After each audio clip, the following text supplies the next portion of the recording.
नमस्कार दोस्तों, स्वागत है आपका इस YouTube channel Sarvan GS classes में। तो पिछले क्लास में हम लोग चर्चा कर रहे थे गुर्जर प्रतिहार वंश के बारे में। आज हम लोग चर्चा करेंगे राष्ट्रकूट वंश के बारे में, जिसने त्रिपक्षीय संघर्ष में योगदान दिया था। तो हम लोग देखे थे त्रिपक्षीय संघर्ष में पाल वंश, गुर्जर प्रतिहार वंश और राष्ट्रकूट वंश ने आपस में कन्नौज के लिए लड़ाई किया, जिसको त्रिपक्षीय संघर्ष कहा जाता है।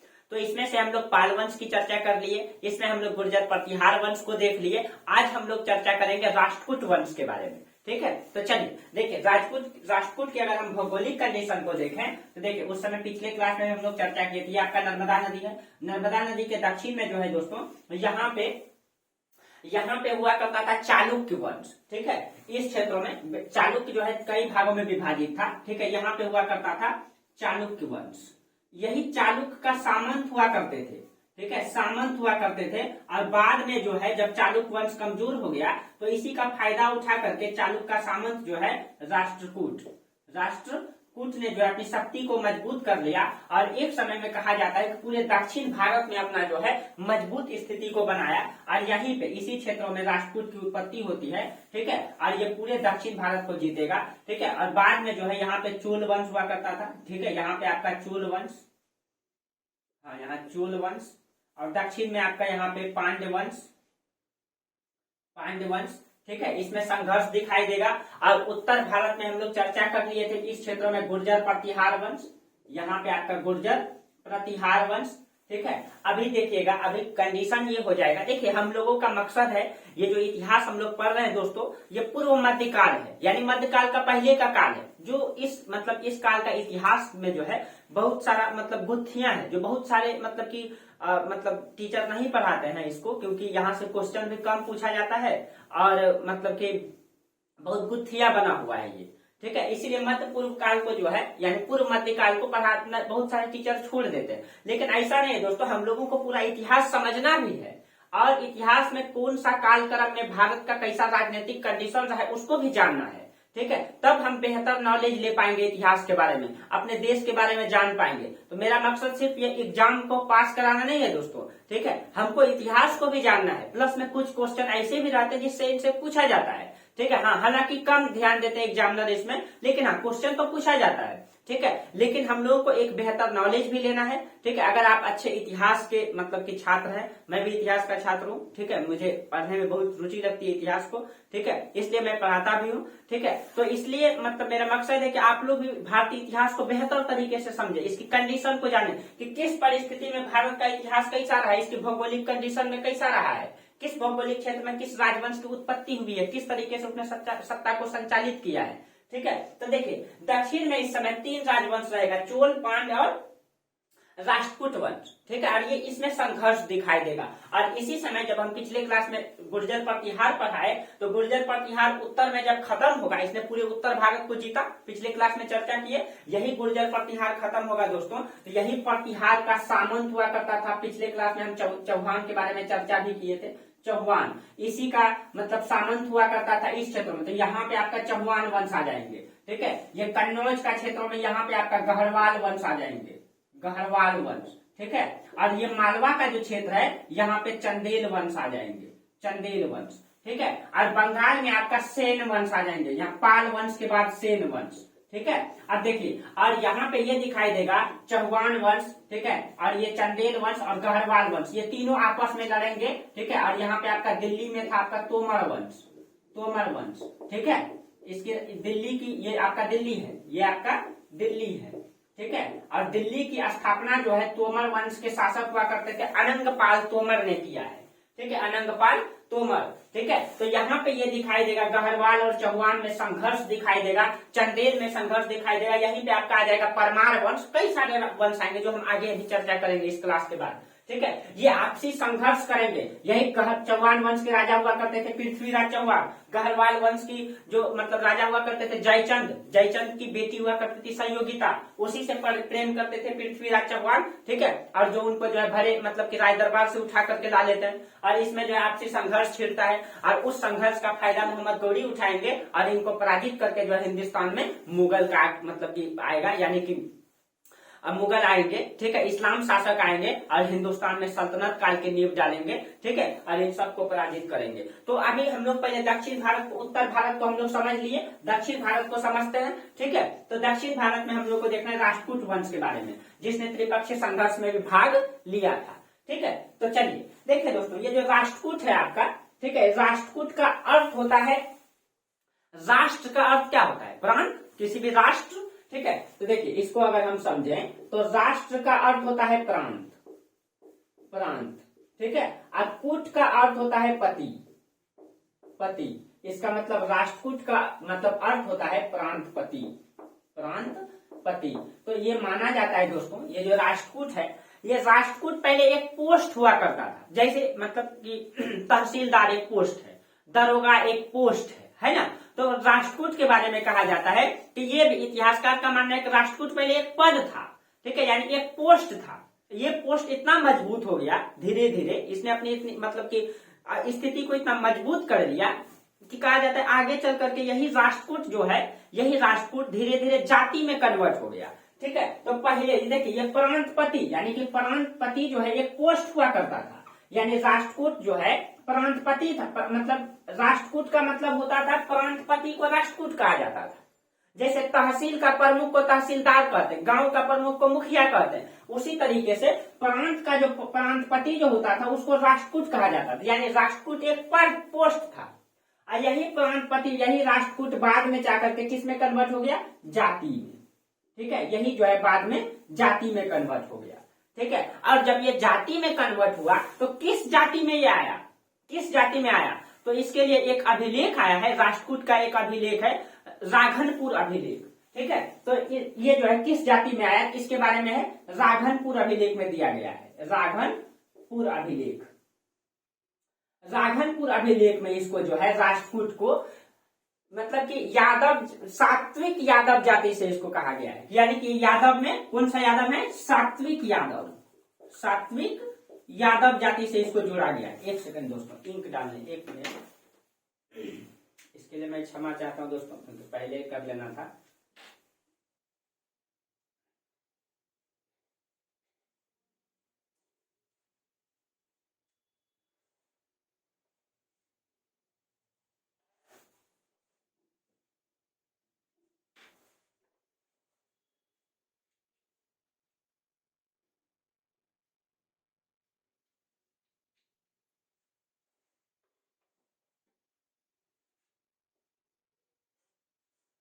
देखिए, हाँ, तो ये जो है इसको सात्विक यादव जाति से इसको जोड़ा गया है। इसमें कौन सा अभिलेख में? राघनपुर अभिलेख में इसको सात्विक यादव से जोड़ा गया है, ठीक है।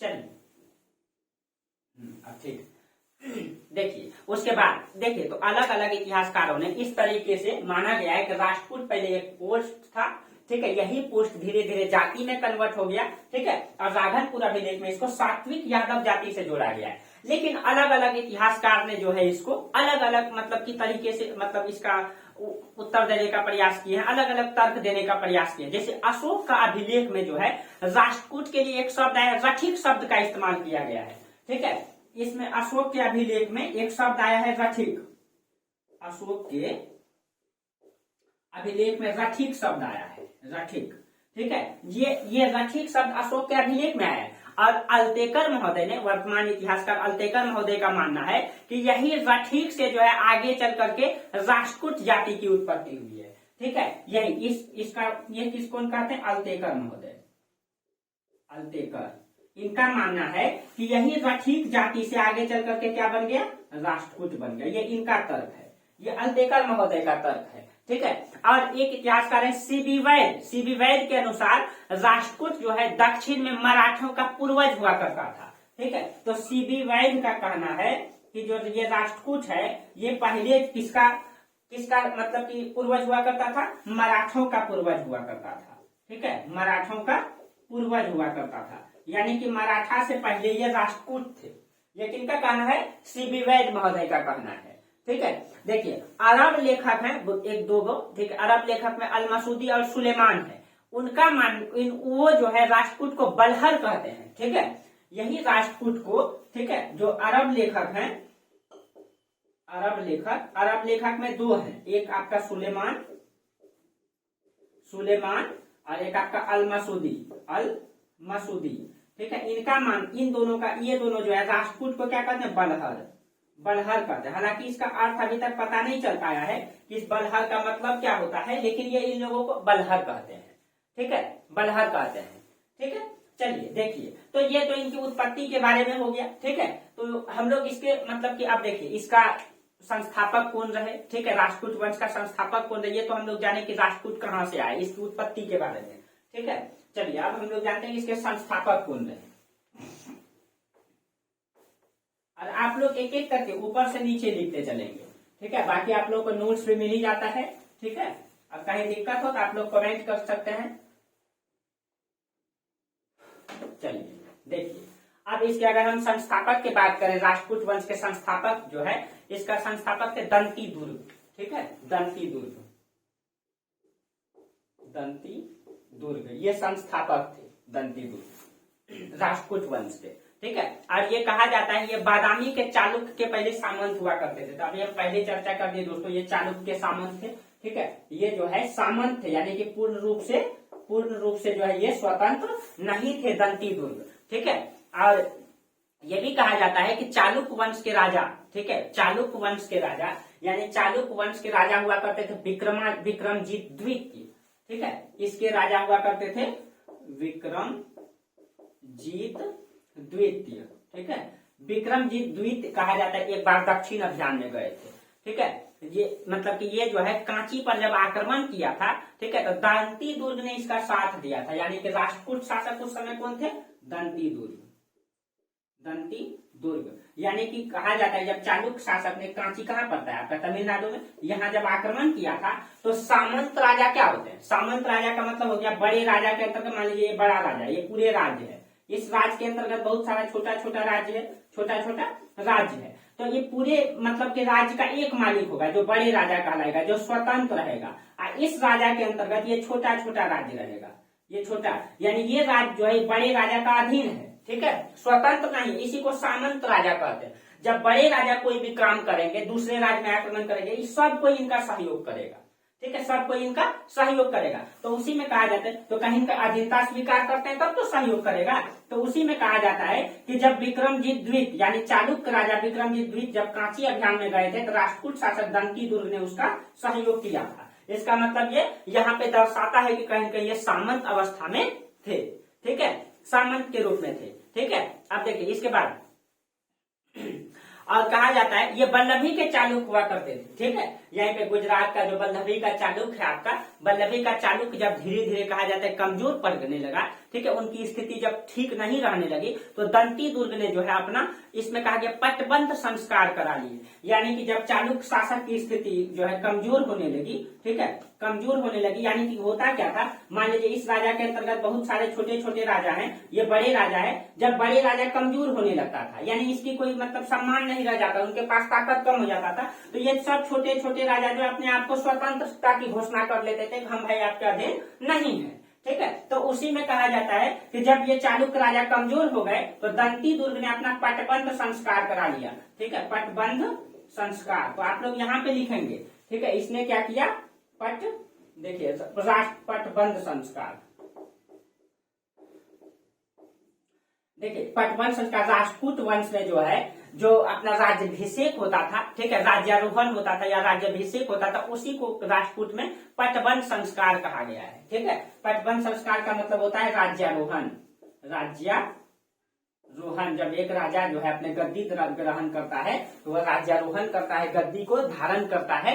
ठीक है, तो जब ये राजा कमजोर हो गए, तो जो है ये अपने जो है कि पटबंध संस्कार कर लिए, यानी कि ये जो है अपना राज्यारोहण कर लिए। ठीक है, यानी कि अब ये क्या हो गए, स्वतंत्र राजा हो गए। ठीक है, स्वतंत्र राजा हो गए, और इसने कहा जाता है कि जब ये स्वतंत्र हो गए, ठीक है, तो इसने जो है अपना राजधानी मयूरखंडी को बनाया। ठीक है, मयूरखंडी को, तो दंती दुर्ग ने अपनी राजधानी कहाँ बनाया, मयूरखंडी को अपना राजधानी बनाया। ठीक है, मयूरखंडी को, ठीक है, और राजधानी बनाई। लेकिन आगे जब राजा आएंगे अमोघवर्ष, ठीक है, उसने जो है मान्यखेत को राजधानी बनाया। इसके बाद जब राजा आएंगे अमोघवर्ष, तो वो कहाँ राजधानी बनाएंगे, मान्यखेट को, ठीक है, मान्यखेट। ये अगले राजा आएंगे तब मान्यखेट को राजधानी बनाएंगे, ठीक है, ये आपका इनकी राजधानी है, ठीक है। अब देखिए यही मतलब मान्यखेट जो है, यही मान्यखेट को जब सुलेमान आएंगे तो उसी को मंकीर कहता है, यही मान्यखेट को सुलेमान, ये सुलेमान अरबी यात्री है, ठीक है, इसको क्या कहते हैं, मंकीर। ये क्वेश्चन पूछ सकता है दोस्तों, ठीक है, क्वेश्चन पूछ सकता है, इसीलिए ध्यान में रखिएगा, ठीक है। अब देखिए कहा जाता है कि दंती दुर्ग ने उज्जैन को जीता था, ठीक है, उज्जैन को जीता था। उज्जैन कहाँ पड़ता है, ये आपका मध्य प्रदेश का क्षेत्र पड़ता है उज्जैन, ठीक है, मध्य प्रदेश, ठीक है। तो इसने उज्जैन को जीता, तो उज्जैन को जब इसने जीता था, ठीक है, इसने के बारे में कहा जाता है इसने उज्जैन को जीता। और जब ये उज्जैन को जीता था तो इसी के उपलक्ष्य में एक यज्ञ कराया था, जो क्वेश्चन पूछा गया है, हिरण्यगर्भ यज्ञ, ठीक है, ये क्वेश्चन पूछा भी गया है, हिरण्य गर्भ यज्ञ, ये ठीक है। इसने जो है जब उज्जैन को जीता तो इसने कौन सा यज्ञ कराया, हिरण्यगर्भ यज्ञ, ठीक है।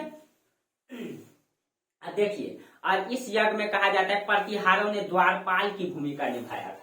जब ये हिरण्यगर्भ यज्ञ किया था तो ठीक है, इसमें जो प्रतिहार शासक थे इसने किसकी भूमिका निभाया था, द्वारपाल की। यानी कि देखिए गुर्जर प्रतिहार यहाँ है, ठीक है, यहाँ है, और इसका मतलब है कि प्रतिहार शासक एक समय किसका, राष्ट्रकूट का सामंत था, और बाद में जो है ये प्रतिहार शासक इसको पराजित किया था, और पराजित करके जो है उत्तर भारत के पूरे क्षेत्रों को प्रतिहार शासक जीता। और जब प्रतिहार की शक्ति उत्तर में खत्म हुआ तो इसमें जो है गढ़वाल, चौहान, चंदेल, कई सारे राजवंश की उत्पत्ति हुई, ठीक है। तो देखिए आप लोग राजनीतिक कंडीशन को भारत का एकदम बेहतर तरीके से समझिए इतिहास में, ठीक है। अगर आप इतिहास को बेहतर समझ लेंगे तो आपको कहीं दिक्कत भी नहीं होने वाला है, ठीक है। अब देखिए, तो जब द्वारपाल की भूमिका प्रतिहार निभाई, इसका मतलब ये द्वारपाल की भूमिका में है, इसका मतलब सामंत है न, सामंत है ये, ठीक है। चलिए अब इसके बाद कहा जाता है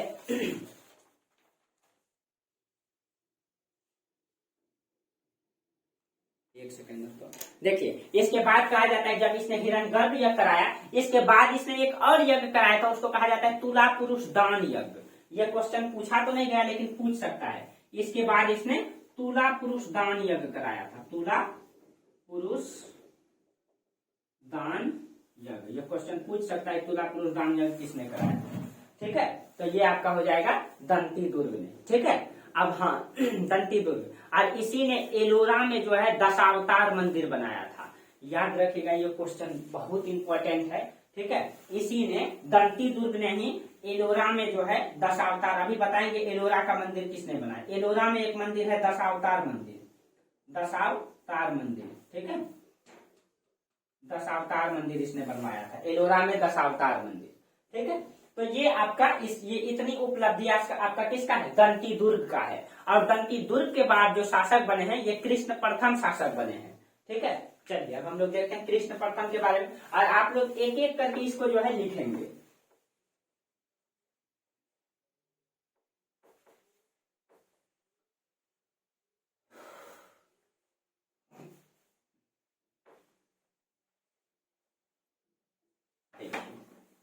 हाँ, तो दंती दुर्ग के बाद शासक बने कृष्ण प्रथम, कृष्ण प्रथम। इसकी उपलब्धि अब देखिए हम लोग क्या क्या है इनकी उपलब्धि, ठीक है। देखिए कृष्ण प्रथम के बारे में कहा जाता है कि इसकी दो उपाधि है, इसकी बहुत ज्यादा उपलब्धि तो नहीं है दोस्तों, लेकिन इसकी दो उपाधि है, सुमतुंग और अकाल वर्ष, इसकी दो उपाधि है। एक है आपका सुमतुंग, सुमतुंग, और एक है आपका अकाल वर्ष, अकाल वर्ष, ठीक है।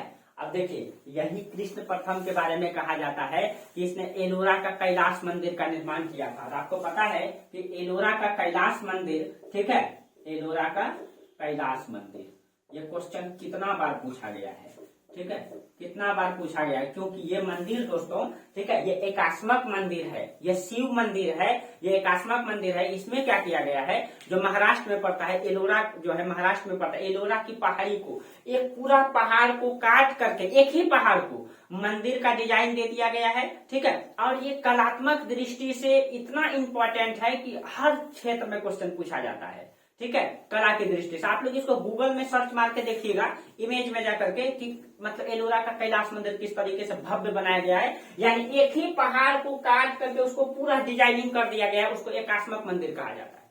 अगर आपको जिंदगी में कभी मौका मिले तो यहाँ घूमने जरूर जाइएगा। कला का बेहतर प्रदर्शन अगर देखना हो, आपको आश्चर्य लगेगा कि पहले का राजा महाराजा ऐसा मंदिर कैसे बनाते थे। देखिए दोस्तों, कैलाश मंदिर दो है, एक आपका एलोरा में है जो महाराष्ट्र में पड़ता है, और एक आपका कांची में है। तो ये जो एलोरा महाराष्ट्र वाला है इसको कृष्ण प्रथम ने बनाया है, और जो कांची वाला है इसको कांची का पल्लव शासक, यहाँ जो आपका पल्लव शासक, यहाँ चोल, यहाँ गलती लिखा गया, यहाँ पल्लव शासक होगा, यहाँ पल्लव, ठीक है, पल्लव शासक होगा। ये जो पल्लव शासक है, पल्लव शासक ने ही बनवाया है कांची में, ठीक है। तो कांची में पल्लव शासक नरसिंह वर्मन ने बनाया है, ठीक है। तो देखिए ये कैलाश मंदिर कहाँ हो गया, ये आपका महाराष्ट्र वाला हो गया, जबकि कांची वाला जो है, इसको नोट करके आप लोग लिख लीजिएगा, ठीक है, नोट करके लिख लीजिएगा। कांची का जो कैलाश मंदिर है, कैलाश मंदिर, इसको जो है पल्लव शासक ने बनाया है, पल्लव शासक नरसिंह वर्मन ने बनवाया है, ठीक है। ये कलात्मक दृष्टि से बहुत ही बेहतरीन है, ठीक है, बहुत ही बेहतरीन। आप लोग कभी जिंदगी में मौका मिले तो जरूर जाइएगा, ठीक है। तो ये है आपका कृष्ण प्रथम, ठीक है।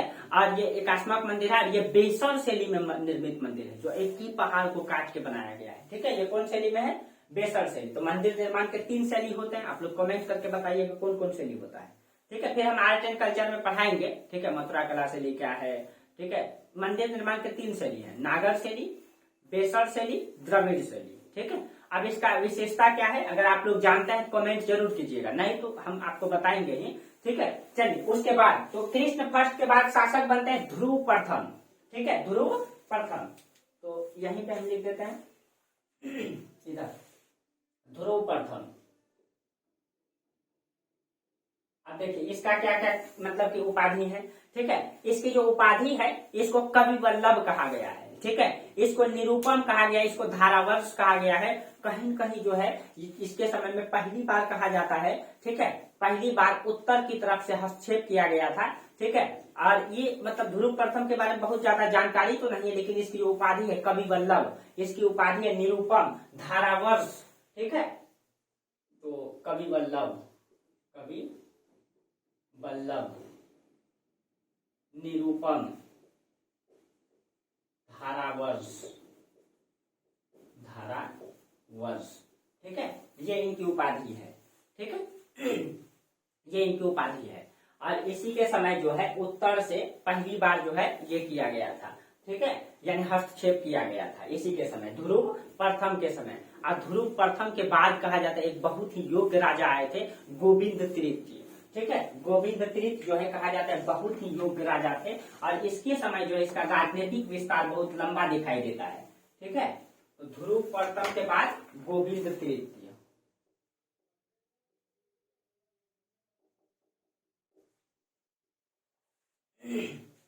देखिए इनकी उपाधि की अगर हम बात करें तो इनकी उपाधि जो मिलता है ये प्रभूत वर्ष, ठीक है, पृथ्वी वल्लभ, श्री वल्लभ, ठीक है। तो इनकी उपाधि है प्रभूत वर्ष, पृथ्वी वल्लभ। देखिए इनका उपाधि कवि वल्लभ है, इनकी उपाधि पृथ्वी वल्लभ है, इसमें कंफ्यूज नहीं करना है, ठीक है। और ये सबसे क्वेश्चन बहुत रहता है, थोड़ा थोड़ा कंफ्यूजन में क्वेश्चन पूछ दिया जाता है, ठीक है। श्री वल्लभ, इनकी उपाधि है श्री वल्लभ, ठीक है, श्री वल्लभ। और आप लोग इस इतिहास को दोस्तों मतलब ये बोरिंग फील नहीं करेंगे, ठीक है, जानना है आपको, ठीक है। तो हर देखिए हर स्थान पे अगर आप मतलब कि सिर्फ और सिर्फ इंजॉय खोजेंगे तो नहीं होगा, कुछ ऐसा चीज है दोस्तों जो आपको जानना पड़ेगा, ठीक है। भारतीय इतिहास को समझना है, बेहतर जानना है तो जानना पड़ेगा, ठीक है। अगर आप इस इतिहास को बेहतर पढ़ लेंगे तो आपको मतलब जो सिलेबस है आपका पूरा इतिहास का, पीजी पीएचडी कहीं भी बेसिक रूप से यही काम देगा आपको। आप कोई भी क्लास कीजिए, चाहे पीजी का क्लास कीजिए, ठीक है, या पीएचडी कीजिए, या हिस्ट्री में रिसर्च कीजिए, बेसिक आपको यही काम देगा। चाहे आईएएस का एग्जाम दीजिए, कोई भी आप सब्जेक्ट पढ़ रहे हैं, आप पूरा इतिहास को जरूर पढ़ लीजिए इस तरीके से। और जो पुस्तकें हैं आपका जो मतलब कि ऑथेंटिक पुस्तक है, ठीक है, ऑथेंटिक पुस्तक है आपका। देखिए ऑथेंटिक पुस्तक होता है क्या, उसमें जो है बिब्लियोग्राफी दिया हुआ रहता है दोस्तों, यानी रेफरेंस बुक होता है वो। एक होता है टेक्स्ट बुक, एक होता है नोट बुक। ठीक है, टेक्स्ट बुक क्या होता है, रिसर्चर के द्वारा लिखा गया होता है, उसमें आपका ऑथेंटिक चीजें रेफरेंस दिया हुआ रहता है। उसमें अगर आप इतिहास अगर बेहतर अध्ययन करना चाहते हैं आप लोग, ठीक है, तो आप लोग 2-4 पुस्तक पढ़ लेंगे। जैसे एंशियंट हिस्ट्री में आता है झांसी माली का, केसी श्रीवास्तव का, नीलकंठ शास्त्री का, और एक पुस्तक और आता है, ध्यान में नहीं आ रहा है, बहुत ही अच्छा इतिहासकार है वो। अगर आप लोग ये सब पुस्तक पढ़ लेंगे इतिहास में, ठीक है, तो अच्छे मतलब कि इतिहास में जो है दोस्तों बहुत ज्यादा गहराई से नॉलेज हो जाएगा। ठीक है, तो आप बेहतर कर पाएंगे। चलिए मैं बता देता हूँ। ठीक है, अगर आप लोग कुछ ऊंचे सोच रखे हैं पीजी पीएचडी करने के लिए, तो आप लोगों को इस पुस्तक को पढ़ना पड़ेगा। लेकिन हाँ, यही बेसिक इतिहास पढ़ने के बाद, ठीक है, अगर आपको रुचि है तो आप पढ़ सकते हैं। ठीक है, मैं रास्ता बता सकता हूँ यहाँ से। ठीक है, चलिए बाकी आपको अगर एक्स्ट्रा जानना है पीजी के बारे में, इन सब के बारे में, तो आप लोग कमेंट कर सकते हैं या फिर हमसे बात कर सकते हैं। ठीक है, चलिए हाँ, तो देखिए गोविंद तीर्थ के बारे में कहा जाता है कि प्रभुत्व वंश पृथ्वी वल्लभ श्री वल्लभ इसको कहा जाता है। ठीक है, अब इसने कहा जाता है, इसने पाल वंश प्रतिहार वंश को पराजित किया था। तो याद कीजिए, तो इसी समय यहाँ पाल वंश है, इसी समय प्रतिहार वंश है, इसने आक्रमण किया था और इन दोनों को पराजित किया था किसने, गोविंद तीर्थ के बारे में आप लोग याद कीजिए। हम राष्ट्रकूट जब त्रिपक्षीय संघर्ष पढ़ाए थे तो उसमें हम चर्चा किए थे। तो इसके बारे में कहा जाता है कि इसने प्रतिहार को भी पराजित किया। ठीक है, प्रतिहार को भी पराजित किया, इसने जो है पाल को भी पराजित किया। इसका मतलब है कहीं के उत्तर में हस्तक्षेप किया इसने और उसको पराजित भी किया। तो कहीं कहीं ये एक योग्य राजा दिखाई देता है दोस्तों। और दक्षिण में कहा जाता है इसने कांची को, श्रीलंका को, आंध्र को जीता। ठीक है, इसका मतलब है ये तो आपका हो गया उत्तर में। ठीक है, और दक्षिण में कहा जाता है इसने कांची को जीता। कांची का मतलब हो गया आपका तमिलनाडु को जीता। इसने श्रीलंका को जीता। ठीक है, इसका मतलब है दोस्तों श्रीलंका को इस समय जीता गया था। ठीक है, आपको पता है कि श्रीलंका यहाँ पर था जहाँ के रावण थे। ठीक है, यहाँ पे उस समय व्यवस्था था नाव का और पुल बना हुआ था। ठीक है, जिसको हम लोग आदम का ब्रिज के नाम से जानते हैं। जिसको देखिए इतिहास में इसके बारे में बहुत सारा डिबेट है कि कोई कहते हैं कि राम भगवान ने बनाया है। ठीक है, हालांकि उन सब के बारे में हम डिबेट में नहीं पढ़ेंगे दोस्तों। ठीक है, हम इतिहास में चर्चा करेंगे। इसने आंध्र को जीता, आंध्र को जीता। ठीक है, इसने दक्षिण में कांची, श्रीलंका और आंध्र को भी जीता। और कहा जाता है दोस्तों कि जिंदगी में ये व्यक्ति बहुत मतलब योग्य था दोस्तों, बहुत सफलता पा रही थी। ठीक है, और कहा जाता है कि अगर आपके मतलब कि आपके परिवार वाले अगर आपके साथ है तो आपकी तरक्की को कोई रोक नहीं सकता है।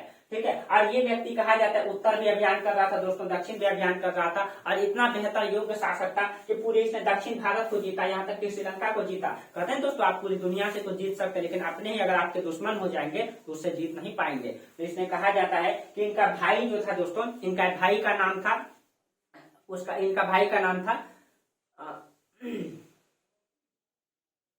अस्तंभ। ठीक है, इनका भाई का नाम था अस्तंभ। कहा जाता है कि एक बार गोविंद तीर्थ जो है उत्तर भारत अभियान में गया था। तो इनके भाई ने क्या किया था, यहाँ के छोटे छोटे सामंतों को, 12 राजाओं को मिला करके इसने उसके खिलाफ जो है सत्ता के लालच में जो है उसके खिलाफ विद्रोह कर देता है। ठीक है, और जब गोविंद तीर्थ को पता लगा उत्तर अभियान में कि वहां दक्षिण में विद्रोह हो गया है, ठीक है, विद्रोह हो गया है, तो वो जो है विद्रोह को दबाने के लिए यहाँ आते हैं और विद्रोह को दबाते हैं। और इसी कारण से कहा जाता है दोस्तों इसने अधिक उपलब्धि हासिल नहीं कर पाई, लेकिन फिर भी इसने पूरे दक्षिण भारत को जीता, उत्तर में अभियान भी चलाया। लेकिन अपने ही अगर आपके खिलाफ हो जाएंगे दोस्तों तो आप कैसे जीत पाएंगे। ठीक है, क्योंकि सबसे बड़ी कमजोरी वो आपके जानते हैं। ठीक है, तो यहाँ पे यही दिखाई देता है। लेकिन गोविंद तीर्थ दोस्तों बहुत ही योग्य शासक था। और इसके बाद इसका पुत्र शासक बनता है अमोघ वंश। ठीक है, इसके बाद जो है इसका पुत्र शासक बना, उसका नाम था अमोघ वंश, अमोघ वंश। ठीक है, अब देखिए अमोघ वंश के बारे में। अब देखिए अमोघ वंश, इसका मूल नाम सर्ववा कहा गया है। ठीक है, इसका जो मूल नाम है सर्ववा। ठीक है, और इनकी जो उपाधि है, इनकी उपाधि के बारे में अगर कहा जाए तो कहा जाता है इनकी जो उपाधि है नृपतुंग वीर नारायण। ठीक है, याद रखिएगा, देखिए नृपतुंग वीर नारायण, वीर नारायण नृपतुंग। ठीक है, ये इनकी उपाधि है। ठीक है, और कहा जाता है कि ये बहुत योग्य शासक था दोस्तों। योग्यता के साथ साथ जो है ये विद्वान व्यक्ति भी था। इसने 2 किताबों की रचना भी किया है। ठीक है, हालांकि इतिहास में मतभेद है, कुछ लोग इस किताब को इनकी उपाधि बता दिया है, ठीक है, एक किताब को। तो कहा जाता है ये योग के साथ, ये बेहद योग्य शासक था, ठीक है। ये इनके साथ योग्यता के साथ साथ ये जो है विद्वान भी था। इसने 2 पुस्तकें भी लिखी। इनकी जो पुस्तक है रत्नमलिका और कवि राजमार्ग, ठीक है, इनकी 2 पुस्तक है। तो इनकी पुस्तकें तो इसमें हो जाएगा आपका कवि राजमार्ग, ठीक है। और एक पुस्तक है आपका कवि राजमार्ग और रत्नमलिका, ठीक है। ये 2 पुस्तक है इनकी, बहुत इंपॉर्टेंट है दोस्तों, इसको ध्यान में रखिएगा। कोई राजा जब योग्य होता है उनके बारे में क्वेश्चन ज्यादा पूछा जाता है, ठीक है। और कवि राजमार्ग के बारे में कहा जाता है ये सबसे पुरानी कन्नड़ कविता माना जाता है। कवि राजमार्ग ये कन्नड़ में सबसे पुरानी कविता मानी जाती है, कन्नड़ कविता में, ठीक है। और कहा जाता है गुणभद्र को इसने जो है अपना पुत्र, इसी का पुत्र हुआ करता था, अमोघ वर्ष का पुत्र था कृष्ण द्वितीय। ये कृष्ण द्वितीय ने जो है, आप लोग जानते हैं इसका नाम जरूर सुने होंगे, गुणभद्र को। ये बहुत बड़े गणितज्ञ थे, गुणभद्र को जो है इसने गुरु, ये कृष्ण मतलब द्वितीय का ये गुरु था, यानी कि अमोघ वर्ष ने गुणभद्र को अपना पुत्र का गुरु नियुक्त किया था, ठीक है। ये क्वेश्चन पूछ सकता है कि गुणभद्र के मतलब कि किसके शिष्य थे, सॉरी दोस्तों, कृष्ण द्वितीय जो है किनके शिष्य थे, ठीक है। ये क्वेश्चन पूछ सकता है, ठीक है। देखिए, चलिए, तो अमोघ वर्ष, ठीक है, इनकी 2 पुस्तकें हैं। अमोघ वर्ष के बारे में आप इधर हम लिखते हैं, ठीक है, उससे नीचे आप लोग लिखिएगा। तो अमोघ वर्ष के बारे में कहा जाता है इसके दरबार में 2 विद्वान भी रहते थे, उसमें आपका जिनसेन और महावीराचार्य, ठीक है। तो यहां से आप लोग नीचे लिखिएगा दोस्तों, उसमें आपका जिनसेन है, ये विद्वान थे जो इसके दरबार में रहते थे। आप लिखिएगा इनके दरबार में रहने वाले विद्वान या इनके दरबारी विद्वान, जिनसेन, महावीराचार्य, ये इनके दरबार में रहते थे, ठीक है। और जिनसेन की जो एक पुस्तक है, इनकी पुस्तक है आदि पुराण, और महावीराचार्य की पुस्तक है गणित सार संग्रह, ठीक है। इनका पुस्तक है आदि पुराण, बहुत इंपॉर्टेंट है, ठीक है। और इनका महावीराचार्य का है गणित सार संग्रह,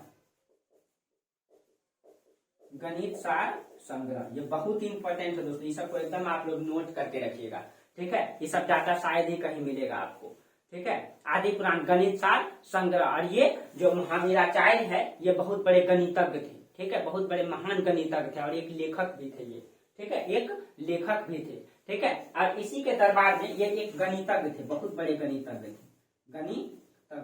ठीक है। और इसके दरबार में एक लेखक भी रहते थे, उस लेखक का नाम था शाक्तायन,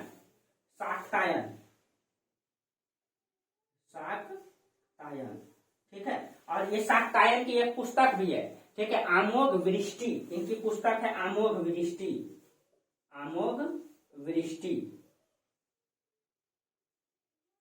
वृष्टि, ठीक है, इनकी पुस्तक है, ठीक है, शाक्तायन। और देखिए इनके राज्य में कहा जाता है कि मतलब कि अमोघ वर्ष के राज्य में, ठीक है, अंतिम अवस्था में कहा जाता है जब अकाल पड़ गया था, ठीक है, तो इसने अपनी अंगूठा, अपनी निष्ठा को साबित करने के लिए इसने अपने अंगूठा को काट करके लक्ष्मी माता को जो है ये दान दे दिया था, ठीक है, ताकि इनके दरबार में जो है अकाल खत्म हो जाए, ठीक है। और इसी के दरबार में 851 ईस्वी में सुलेमान आया था,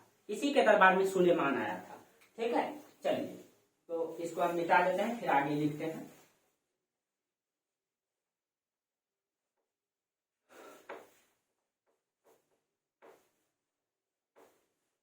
देखिए, इसी के अमोघ वर्ष के दरबार में ही 851 ईस्वी में, ठीक है, सुलेमान आया था, ठीक है, अमोघ वर्ष के दरबार में। और जब सुलेमान आया था इसके दरबार में, ठीक है, तो कहा जाता है इसकी सैन्य व्यवस्था को देख करके सुलेमान बहुत तारीफ करता है, इसकी राजनीतिक व्यवस्था को देख करके और इसकी अर्थव्यवस्था की मजबूती को देख करके ये बेहद ही इसका तारीफ करता है। सुलेमान कहता है, ठीक है, इसकी सैन्य व्यवस्था को देख करके विश्व का चौथा शक्ति इनको बताता है कि पूरी दुनिया में मात्र 4 शक्ति हैं। सुलेमान बताता है पूरी दुनिया में मात्र 4 शक्ति हैं, उसमें 1 नंबर में वो चीन को बताता है, ठीक है, चीन को बताता है। दूसरा में रोम को बताता है, रोम को, ठीक है, और तीसरा में वो अरब को बताता है, और चौथा में वो कहता है कि यही जो है राष्ट्रकूट है, ठीक है, चौथा में वो राष्ट्रकूट को बताते हैं। ये पूरी दुनिया में ये चौथा शक्ति बताता है इनको। इसका मतलब है दोस्तों, एक विदेशी यात्री अगर इनका मतलब कि विदेशी आकर के इनका अगर तारीफ कर रहा है, इसका मतलब है कि इसकी उपलब्धि कहीं कहीं बहुत अधिक रही होगी। ठीक है, एक सेकंड दोस्तों, चलिए ठीक चल रहा है। देखिए दोस्तों, कोई कैमरा संचालित करने के लिए नहीं है, मुझे ही देखना पड़ता है। ठीक है, देखिए हाँ, तो देखिए हाँ, कहा जाता है जब विदेशी, देखिए दोस्तों पहले क्या था, दरबारी लेखन कला हुआ करता था। अब प्राचीन काल का इतिहास उल्टा करके देखिए, आप मध्यकालीन काल का इतिहास उल्टा करके देखिए, उसमें कहीं भी आपको सैनिक विद्रोह दिखाई नहीं देगा, उसमें कहीं किसान का इतिहास नहीं दिखाई देगा, उसमें निचले तबीले का इतिहास नहीं दिखाई देगा। उसमें क्या होता था कि उच्च वर्गों का इतिहास लिखा जाता था, कुलीन वर्गों का इतिहास लिखा जाता था, राजा महाराजाओं का सिर्फ इतिहास दिखाई देगा आपको। लेकिन आप आधुनिक भारत में आ जाइए तो सब इतिहास दिखाई देगा। ठीक है, क्योंकि इस समय जो है, उस समय दरबारी लेखन कला हुआ करता था। राजा के दरबार में रह करके कवि लिखते थे, और राजा के दरबार में जब रह करके लिखते थे तो वो राजा के खिलाफ नहीं लिख सकते थे। ठीक है, राजा के खिलाफ नहीं लिख सकते थे, तो और वो राजा के बारे में बढ़ा चढ़ा करके लिखते थे। लेकिन अगर कोई विदेशी यात्री अगर इसके बारे में तारीफ वाजिब में करते हैं, इसका मतलब ये है दोस्तों कि वास्तविक में ये एक योग्य शासक रहा होगा। सुलेमान यहाँ का मखमल के बारे में, यहाँ के मलमल के बारे में बेहद तारीफ करता है। ये कहता है कि एक अंगूठी से, यहाँ का मलमल इतना बेहतर है कि एक अंगूठी से एक तान, मतलब कि जो कपड़ा का थान होता है दोस्तों, एक थान को खींचा जा सकता है। सोचिए दोस्तों, एक अंगूठी की जो गोलाई होती है वो कितना होता है, बहुत कम होता है, और उस गोलाई से जो एक थान मतलब कपड़ा खींचा जा सकता है। इसका मतलब यहाँ का मखमल कितना सॉफ्ट होगा, यहाँ का जो मलमल होगा ये बहुत सॉफ्ट होगा। और ये खुद मतलब कि सुलेमान इसका तारीफ करते हैं। ठीक है, सुलेमान इसका तारीफ करते हैं। इसी ने जो है, तो इसके दरबार में सुलेमान आया था, इसको चौथा शक्ति बताया, प्लस में इसके समय के मलमल को जब ये देखता है, ठीक है, इसका भी बेहद तारीफ करते हैं। ठीक है, और यही अमोघ वर्ष है जिसने अपनी राजधानी कहाँ बनाया, मान्य खेत को बनाया। ठीक है, मान्य खेत को बनाया, ध्यान में रखिएगा। ठीक है, इसी ने अपनी राजधानी मान्य, और इसको जो है दक्षिण का अशोक कहा गया है। ठीक है, अमोघ वर्ष को दक्षिण का अशोक, दक्षिण का अशोक भी इसे कहा गया है। ठीक है, दक्षिण का अशोक।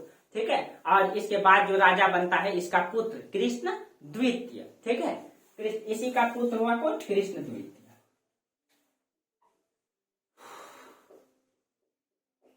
कृष्ण द्वितीय। ठीक है, और यही कृष्ण द्वितीय का गुरु हुआ कौन, गुणभद्र। ठीक है, इसी का गुरु गुणभद्र। गुणभद्र ये कौन है, तो गुरु। ठीक है, इन्हीं का गुरु है गुणभद्र। ठीक है, और इसने कहा जाता है इसने कन्नौज को जीता। कहीं कहीं कन्नौज उत्तर में, ये गढ़वाल शासक में कन्नौज पड़ता है, तो इसने कन्नौज को जीता। इसके बारे में कहा जाता है, ये इनकी बहुत ज्यादा उपलब्धि तो नहीं मिलती है दोस्तों, लेकिन कहा जाता है इसने कन्नौज को जीता था। और इनकी जो उपाधि है, इनकी दो उपाधि का प्रमाण में मिला है। ठीक है, इसकी जो उपाधि है ये नित्य वर्ष और राजमार्तंड, इसकी उपाधि आता है। ठीक है, नित्य वर्ष, नित्य वर्ष, राज मार्तंड, मार्तंड। ठीक है, ये इनकी दो उपाधि मिलता है। ठीक है, और इसके बाद शासक बनता है इंद्र तृतीय। ठीक है, इंद्र तृतीय, इसके बाद इंद्र तृतीय। और इंद्र तृतीय के बारे में कोई उपलब्धि नहीं है दोस्तों। कहा जाता है कि इसने कृष्ण द्वितीय ने जो उपाधि लिया था वही उपाधि इनका भी मिलता है। और इसका और बहुत ज्यादा मतलब कि इतिहास पर मतलब कि स्पष्ट नहीं है। कृष्ण तृतीय के बाद जो शासक बनते हैं वो आपका इंद्र तृतीय के बाद कृष्ण तृतीय, कृष्ण तृतीय। ठीक है, अब देखिए कृष्ण तृतीय के बारे में क्या क्या उपलब्धि है। ठीक है, इसको जो है इसे दक्षिण पथ का ईश्वर कहा जाता है। इसका मतलब दोस्तों देखिए, किसी भी राजा के बारे में उसकी उपाधि से स्पष्ट पता चल जाता है। ठीक है, अगर इसे दक्षिण पथ का ईश्वर कहा जाता है, इसका मतलब कहीं कहीं इसने पूरे दक्षिण को कंट्रोल किया। दक्षिण पथ का ईश्वर, दक्षिण पथ का इसको ईश्वर कहा जाता है। ठीक है, और इसे जो है इसकी राजनीतिक उपलब्धि कुछ नहीं था दोस्तों। ठीक है, सिर्फ नाम मात्र का है, लेकिन इसकी उपलब्धि को कुछ दिखाया जाता है कि 949 ईस्वी में इसने एक युद्ध किया था चोल से। ठीक है, चोल के विरुद्ध, उसको तक्कोलम का युद्ध कहा जाता है। इसकी राजनीतिक उपलब्धि बहुत ज्यादा नहीं है, लेकिन उसने पूरे दक्षिण को जो इसके पूर्वजों ने मतलब दिया था उसको संरक्षित करके रखा। ठीक है, और इसने जो है ये राष्ट्रकूट शासक चोल से जो है एक युद्ध किया था उसके विरुद्ध में, उसको तक्कोलम का युद्ध कहा जाता है। ध्यान में रखिएगा, तक्कोलम का युद्ध, तक्कोलम। ठीक है, तक्कोलम का युद्ध इसने किया था चोल शासक से। कब किया था, तो 949 ईस्वी। क्वेश्चन पूछ सकता है 949 तक कोलम का युद्ध किया था। ठीक है, और कहा जाता है कि इसमें चोल शासक हार गया था। ठीक है, चोल शासक हारा और ये राष्ट्रकूट जीत गया था। और इसके बाद कहा जाता है कि राष्ट्रकूट का धीरे धीरे पतन होना शुरू होने लगता है। ठीक है, और मतलब कि चोल का उत्थान होगा। अब दक्षिण में देखिएगा, ठीक है, यहाँ पल्लव शासक है दोस्तों, यहीं पे देखिए, एक सेकंड दोस्तों, देखिए हम बार बार गलती कर रहे हैं। यहाँ पे आपका है, यहाँ चोल शासक है कांची में, और यहाँ पे पल्लव शासक है। ठीक है, पल्लव शासक है। अब देखिए, अब धीरे धीरे कहा जाता है ये राष्ट्रकूट वंश का पतन होने लगेगा। ठीक है, अब देखिएगा पल्लव चोल और राष्ट्रकूट तीनों में संघर्ष दिखाई देगा, और चोल शासक जो है पूरे दक्षिण को कंट्रोल करेगा। ठीक है, अब धीरे धीरे राष्ट्रकूट का शक्ति धीरे धीरे पतन होने लगेगा, और धीरे धीरे चोल का उत्थान दिखाई देगा। ठीक है, चोल का उत्थान दिखाई देने लगेगा, और वहां दक्षिण में संघर्ष दिखाई देगा। तो इसी समय देखिएगा संघर्ष का काल यहाँ पे ये दिखाई देता है। देखिए, यहाँ पे संघर्ष का काल ये है कि दक्षिण में, देखिए अगर हम दूसरा मैप में अगर देखें, देखिए यहाँ पे ये देखिए, मान लीजिए दक्षिण भारत, दक्षिण में इस समय 3 वंश लड़ेंगे। यहाँ पे आपका राष्ट्रकूट, यहाँ पे आपका चोल, ठीक है, सॉरी यहाँ पे पल्लव और यहाँ पे चोल, ये तीनों दक्षिण में संघर्ष करेंगे। और इसमें कौन जीतेगा? इसमें चोल जीतेगा। इसी में आपका राजेंद्र चोल, राज चोल वंश में वही शासक थे। ठीक है, अब देखिएगा राष्ट्रकूट के बाद दक्षिण में चोल शासक आ जाएंगे। अब उत्तर भारत में यहाँ पे प्रतिहार वंश था।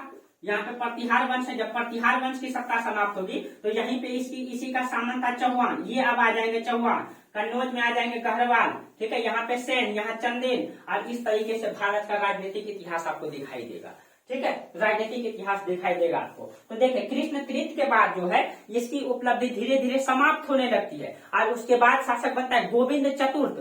ठीक है, गोविंद चतुर्थ। और देखिए, कृष्ण तृतीय के बाद गोविंद चतुर्थ, गोविंद चतुर्थ। ठीक है, गोविंद चतुर्थ। और गोविंद चतुर्थ इसी के समय मतलब कि एक विद्रोह, जन विद्रोह हुआ था, जनता का विद्रोह हुआ था। ठीक है, गोविंद चतुर्थ के समय जन विद्रोह हुआ था। यानी कि इसका मतलब है कि जब राजा अयोग्य हो जाता था कि जनता का भी पावर क्या होता था, बढ़ जाता था। ठीक है, और इसके बाद मतलब बहुत कमजोर स्थिति का मतलब समय आता है। ठीक है, और उसके बाद सबसे अंतिम राजा आता है कर्क द्वितीय। ठीक है, कर्क द्वितीय। ठीक है, और ये कहा जाता है ये इसका अंतिम शासक माना जाता है। इसका जो है अंतिम शासक माना जाता है। देखिए, आप लोग बोल रहे होंगे दोस्तों कि राष्ट्रकूट वंश का ईस्वी नहीं बताया। ठीक है, जो दंती दुर्ग का शासन काल माना जाता है वो 735 से 756 ईस्वी तक माना जाता है। ठीक है, 735 से 56। देखिए दोस्तों, अब आपको ये अंदाजा लग गया कि 8वीं सदी के मध्य में जो है दंती दुर्ग आया। ठीक है, अब आप लोग कहिएगा सब शासक का वंशावली। दोस्तों, हम आप लोग को नोट्स में सब शासक का वंशावली दे देंगे। ठीक है, अब कोई जरूरी नहीं है कि सब शासक का आप लोग जो है तिथि याद रखें। तिथि याद भी नहीं रहेगा इतना। ठीक है, प्लस में याद रखना भी नहीं है, लेकिन एक जानकारी के लिए कि ये शासक कब कब शासन किए, तो आप लोग को नोट्स में पूरा वंशावली मिल जाएगा। ठीक है, नोट्स में पूरा वंशावली मिल जाएगा। देखिए, तो ये आपका खत्म हो गया आपका। ठीक है, राष्ट्रकूट शासक। अब दक्षिण में चोल शासक आ जाएंगे, और उत्तर में जो है देखिएगा अब चंदेल, गहरवाल, चौहान, परमार, ये सब शासक आ जाएंगे। तो अब हम लोग देखिए, अब दोनों भारत का राजनीतिक कंडीशन को समझ लिए।